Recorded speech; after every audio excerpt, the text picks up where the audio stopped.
60 secondes expat, l'info de la mobilité internationale. Préparé et présenté par Cléa Cornet. À quoi ressemble le quotidien d'un Français en Russie aujourd'hui ? C'est une question complexe tant les réalités sont contrastées. Regardons d'abord les chiffres de la communauté française. En 2023, on comptait un peu moins de 5000 ressortissants enregistrés à l'ambassade. Après les départs précipités du début de l'année 2022, il n'y a pas eu de nouvelle vague de départs massifs.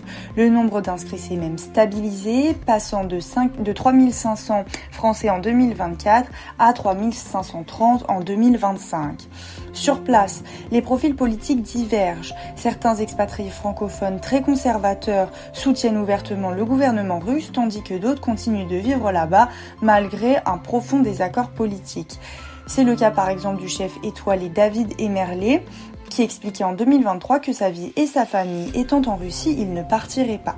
Certains Français affirment que rien n'a changé, les métros fonctionnent, les supermarchés sont pleins et la vie culturelle continue entre opéra, concerts et théâtre. Le lycée français, lui aussi, reste ouvert. Pourtant, les sanctions économiques pèsent sur la vie de tous les jours. Les cartes Visa ou Mastercard occidentales ne fonctionnent plus pour les retraits d'argent et les prix de l'immobilier ont flambé. La situation de l'emploi a elle aussi été bouleversée. Les grandes entreprises comme Renault, Auchan ou la Société Générale, tout comme les cabinets de conseil internationaux, ont quitté le pays. En revanche, les géants russes recrutent activement des profils internationaux, notamment dans la tech ou la cybersécurité. Mais le plus difficile pour ces expatriés reste le lien avec la France. Rentrer pour les vacances est devenu un parcours du combattant. Les vols sont beaucoup plus chers, les escales se multiplient et les restrictions de visa se sont durcies. Faire venir sa famille rester en France est encore plus dur.